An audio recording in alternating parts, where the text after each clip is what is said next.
What's up, Final Fantasy fam? Welcome back to another raid guide. This, of course, starting off with the brand new patch, the Pandaemonium raid series. So this is Asphodelos, the First Circle. For those of you who don't know my raid guide styles, we basically take you 100% to dead of a boss, explaining to you all of the mechanics as they happen in real time. So sit back, learn a little bit, and maybe we'll get that loot. Here, as you will see, he has these little chains around him over here. They're basically going to whip at some point around the platform. Here we go. He's doing his flail ability. You see him whipping that half of the room. So that's basically going to cut the platform in half right there. So just simply dodge whichever side his flail happens to be on. Here he's moving his flail to the other side of the room.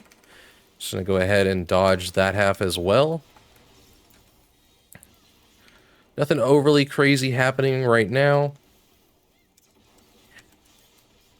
Warder's Wrath right here, this cast ability he's doing is a pretty heavy hitting AoE, about 50% of your health, guys. So cooldowns if you want, healers, be ready for this to heal people up. Here we have this Pitless Flail here. It's basically a knockback mechanic, as you'll see. And then a stack mechanic will happen right after that. Now, I would suggest using knockback immunities. That way everyone can just stay right here in the center of the room, as our players did.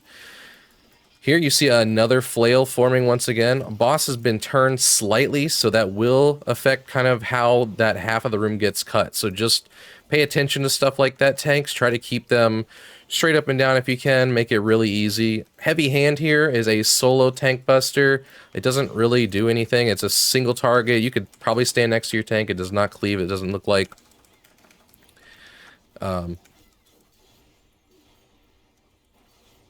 Intemperance. So now right here, if you'll notice that I have this cold spell on the top right hand corner of my screen, and we now have all of these icicles and fire sickles here that the bottom ones will explode first. So you see right here, I'm in a red one. Now my debuff has been changed to fires, so I'm going to want to find an ice one next. Luckily, I'm already in place for the ice one to explode right here. And now I've been changed to ice, meaning I need to go over here to this fire side. So just a simple sort of back and forth mechanic. Pretty much just like the 5-man dungeon from Smileton First Boss, where you guys have to go red, blue, red, blue. Similar concept here. Another Warder's Wrath AoE ability. Again, a nice chunk of our health taken down right there. So healers, be ready to top people up. Another Heavy Hand here going on our tank. Not too much damage, about 25% of your life. All in all, pretty simple. The first boss typically is usually pretty simple when it comes to that. Now here he is actually going to be changing the platform for a phase 2 with this Shining Cells.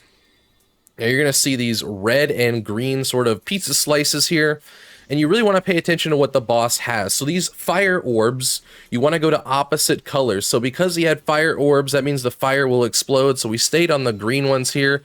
Right here we have these greenish white, depending on what colors you have on your PC monitor, obviously. Those ones will explode, so I moved over to the red markers here. He does happen to do this with a flail at a certain point, so you'll see that there's a flail right there, making that half of the room unsafe and doing the green orbs as well. So we needed to stand away from the flail and away from those colors. So here, once again, fire orbs, we're going to stand on green, so the opposite colors. Flail cut that side of the room. Nothing super overly complicated here. Here we have another person taking a knockback. If they don't take that immunity, they'll have to run back into the group here, and we will all share this damage. Pop a nice little raid cooldown, help everybody out.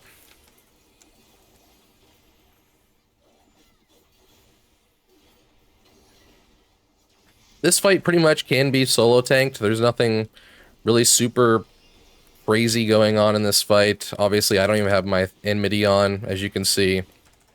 So if you're nervous as far as a tank perspective, I wouldn't be. You know, it's, you know, your co-tank knows what's going on, or between the two of you, you could probably figure it out fairly easily.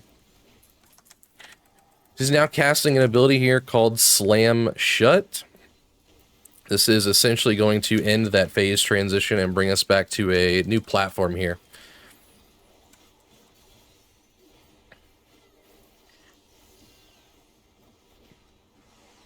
And here we have Intemperance again, which is, think of it like temperatures. That's how you know that mechanic's going to come up here.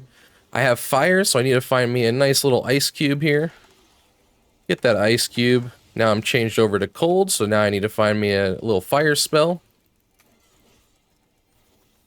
which luckily I'm already in position for.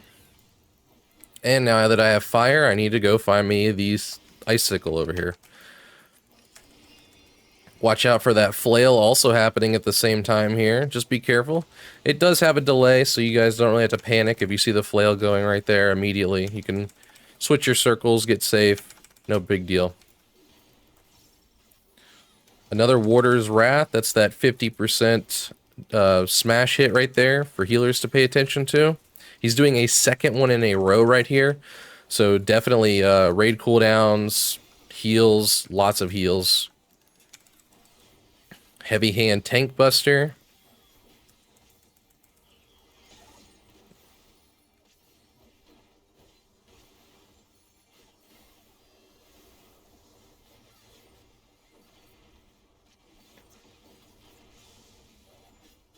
Shining Cells. So we are going to, looks like get changed back to the Pizza Slice platform here.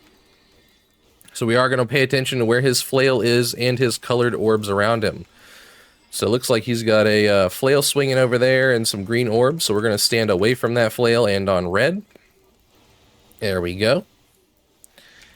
Now he has fire orbs and the flail's on that side of the room. Going to move over here and stand on green.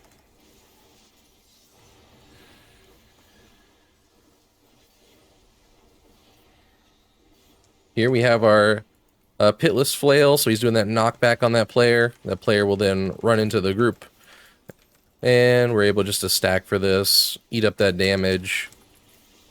And again, like I said, if you guys have a knockback immunity available, it is a really good idea to just go ahead and pop it. Obviously, Reapers have teleports, Monk can teleport, so, you know, no big deal if you don't. There's another flail with green orbs. We need to stand on this red pizza slice here. And we are now casting our Limit Break. A little late here, but that's good.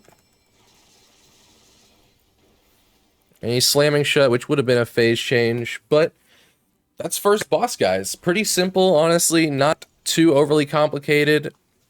Mostly just watching those ice cubes that happen, fire cubes, and be sure to pay attention to that flail. But other than that, good luck, guys.